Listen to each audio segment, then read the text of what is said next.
Welcome to this SCG Health Gimme 15 Minutes education program for medical professionals. My name is Jennifer Searfoss, and I am the CEO of the Searfoss Consulting Group. To help you spell my last name, the company is also called SCG Health. We opened our doors in 2011, and we focused our client services on revenue cycle management and strategic planning in this post-health reform world. This session will cover what you need to know about the life of a claim. This session, along with many others, are available for free as an archived video on YouTube. SCG Health also offers in-person conferences and many topics including ICD-10 preparedness, compliance, and EHR implementation. To learn more, check out scghealth.com. One quick legal note. None of the information contained in this presentation should be construed as legal advice. I encourage you to contact legal counsel if you have any questions regarding the federal and state law that apply to the concepts covered in this session. So with that, let's get started. So this is one of my favorite topics to go over. It is the life cycle. Truly, what is the life of a medical claim? If you were going to, grow arms and legs as a medical claim, what would you do? So to be honest, it starts at the patient scheduling. So a new patient or an established patient, whoever it is that calls in and says, you know what, I want to see a physician. That's when it starts, because you begin to get important information from the patient at that time. It's about their insurance, their name, their address, really important information. And as part of that, you're going to run an eligibility next, and that eligibility will give you information about the patient. So for example, if they're not coming up, my guess is that they may have given you a nickname, for example, and that's why it's not validating. But information for a patient should be validated at least 3 days before the actual encounter and then the day of the encounter. And then once they walk in the door, you're going to have a patient registration process, and during that intake, you'll get additional information, which should include a copy of the patient identification card and a copy of photo identification. That actually comes out of best practices from something called the red flags rule, and it really gets at trying to prevent medical identity theft. So you'll then have the clinical encounter happen with the individual physician or non-physician practitioner, at which point they're either going to dictate, transcribe, or document in an electronic medical record what happened during the encounter. That then generates, either by them writing it down on a super bill or through the electronic medical record, identifies the codes for the services rendered and the diagnoses of the patient. So that super bill is then going to lead to claim generation. Once you have the codes and the information necessary, you can create the claim. And the claim, again, should include additional information such as, what happened with the patient, and again, the information that you received out of patient scheduling. It's either going to be auto-generated or rekeying, so it is an opportunity for error, especially if it's a handwritten super bill. I always wonder if I can read the clinician's handwriting correctly. Then it's going to be turned magically into an electronic data set. Now, the data set actually is something mandated under HIPAA. That's the Health Insurance and Portability and Accountability Act. It was an ancient law at this point, but it does actually establish the railroad tracks for how we speak electronically between health plans and providers. So here on this slide is some information about the individual electronic standards. And it is incredibly important that we use these because if nothing else, it creates a predictable outcome for the life of a claim.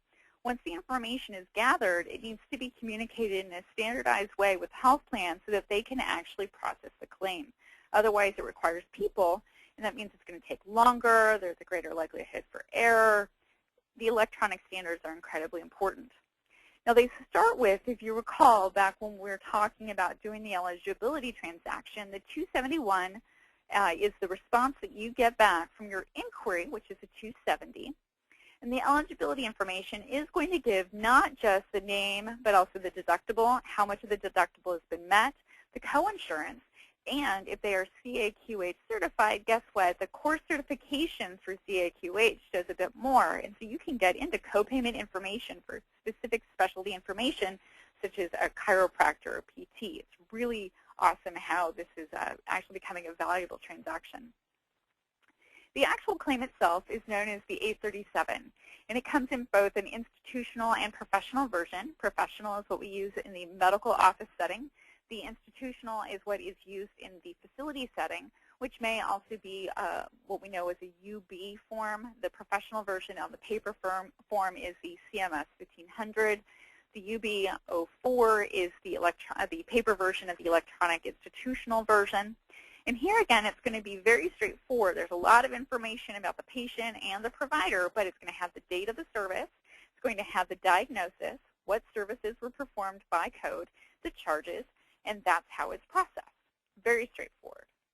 Now, the claim status is something that you send out after you submitted your claim electronically, and it validates that, yes, the health plan received it, and you should anticipate it taking some time for processing, usually anywhere from 14 to 21 days, and then payment will be made at some point after that. Now, of course, I always make a caveat for Medicaid and workers' comp. It can be a lot longer than 14 to 21 days. What you get back after a claim is adjudicated is the 835. It's the electronic version of the explanation of benefits. And this is generated by the health plan, and it will include really important information, such as a claim number. The claim number is very important if you're going to appeal anything. It also is used to match back to the money that's received. You'll find out the date of the receipt by the health plan. They'll show you the services that were covered, the allowed amount, and the patient copay. But notably, the 835 includes something called CARCs and MARCs. And these are remittance and advice codes that come back to you about how the claim processed. It's very important when you start going in and doing your appeals and any of your revenue cycle management, figure out what's going on with those CARCs and MARCs. And I did cover those topics in another Gimme 15-minute education program. Now, the last thing that you'll get is when you get paid. Now, especially the federal government, and now it's a federal mandate even for all health plans, they want you to do direct deposit, which is known as EFT, that is electronic funds transfer. And this is where the money is going to go into a specified account for a physician. And so you do have to go through a whole bunch of Patriot Act security aspects of your bank so that you can receive money. And just a quick note, most physicians are always worried, can they take money directly out of my account? Can they do an auto withdrawal? The answer is no. They can't withdraw money from your bank account. Once it's deposited, it's there. But they can do what's called a recoupment, and a recoupment comes out of monies that you are due. So let's say you have a check, and it's going to be for $100, but they mispaid you, in their opinion, $80, so they'll take that out of the check of $100 and pay you $20. So that's how they get their money back. They don't actually withdraw it out of your bank account. So some other things for you to know about the life of a claim is that let's go into what happens behind the curtain over at the health plan side. And this is the claim adjudication standpoint. So once your clearinghouse sends out, and that's usually your partner that you're working with to route the claim, and clearinghouses really act as a post office. Once the clearinghouse begins routing the claim, the health plan is going to receive the claim. And when they receive it, they actually can bounce it out, and that's called a rejection. If you get a rejection, for example, let's say the name doesn't match for the patient, or the information from you doesn't match what they have on file, they'll just bounce it out. They never truly received it, so you'll never get that acknowledgement that the claim was received. And so if you need to resubmit it, change the information and resubmit it, it's not going to be a duplicate claim. So I just want to clarify the difference between a rejection and a denial, because a denial means they've received it, and if you send it in again, it's just a duplicate claim. You have to change it and appeal it. So after they receive the claim, they're going to match it to the beneficiary. That's usually the first thing that is done. Now, every health plan is different on how they begin the processing. One plan starts with the zip code, which is fantastic. But again, they could start with beneficiary, they could start with the physician, they could start with the group, they could start with the tax identification number. They're going to start somewhere and begin processing the claim and making sure that it matches things that they have on record, both on the beneficiary side but also on the provider side. At that point, once they clear it for processing, they will process the claim. They first apply their proprietary claim edits. So this could include, and just for example, I love picking on them for Medicare, but a medically unlikely edit, so the removal of a 10th toe. That would be denied because most people have only 10 toes, so 11th toe would be a medically unlikely edit. So those have to be appealed because it requires human intervention. And most claims processing is done through auto processing and does not have a human involved, especially on the first time the claim goes through. After it goes through the claim edits, it will go through a coverage policy. And the coverage policy will double check that the services rendered for that type of physician and the specialty on file actually match what they are going to cover as medically necessary, and the diagnosis codes back that up. So it's always proprietary. Again, each of the health plans have their own coverage policies that hopefully are based upon evidence-based medicine. Then after that's all done and the claim is approved, they're going to match it to the contract. What is the agreed upon payment rate for those services for that individual provider? And this is oftentimes where you run into problems. If you're not on contract, meaning you're out of network, there's certain things that happen. It's adjusted to something called the actual, usual, and customary. But if you do have a contract, sometimes they're going to pay it wrong because, let's say, the name of the group is spelled a little differently, or the physician name is presented in a different way. So unless there's an exact match to the contract lines, you oftentimes will get paid not the rate you were expecting, which is why it's so important that you know your current fee schedule.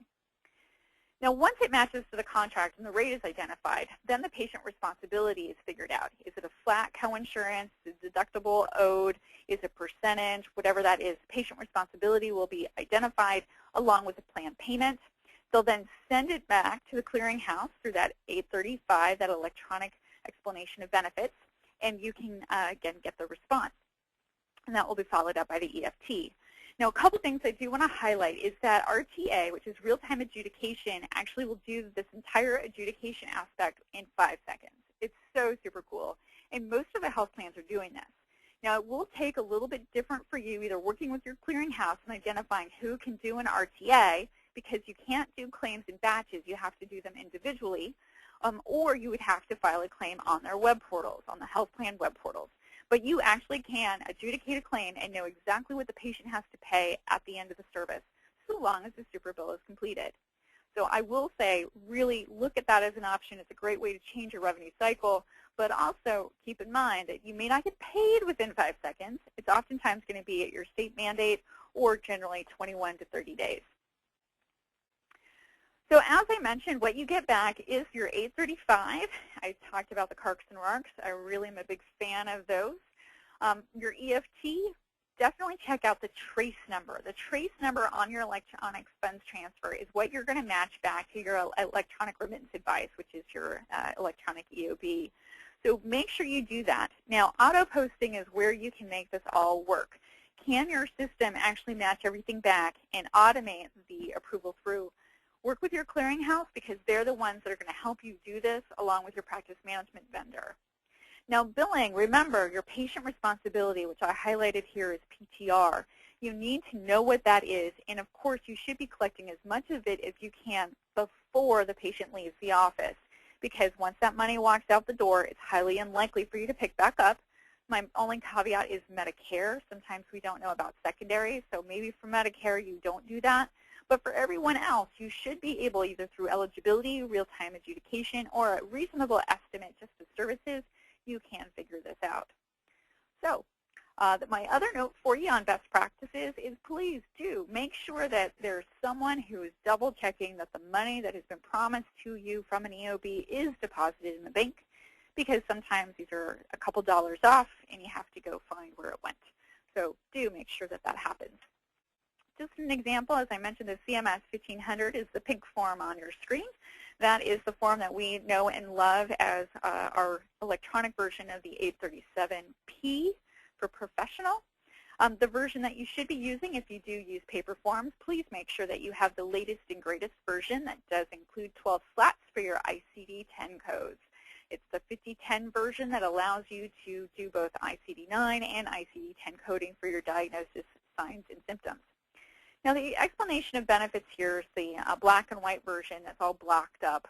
It's just a sample for you for an individual patient, but it does give you an idea of how really difficult these things are to figure out. And I'm sure if you've looked at the electronic equivalent, oftentimes it's very hard to read. I will also note that on the paper version, it always seems to state this is not a bill. And that does confuse the patients, because if it's not a bill, then when your bill comes in, it does also look like a bill. They're supposed to pay that one, but not this one. Please, again, make sure that you educate your patients and tell them what to expect, but also move away from submitting paper bills to them. Instead, collect it at the time of service. So with that, I hope you enjoyed this presentation. For those of you watching the video archive, please remember to rate this video. To receive notices about upcoming Gimme 15-minute programs or other educational sessions from SCG Health, please sign up at scghealth.com. Thank you for joining me for this 15-minute education program. This concludes the presentation.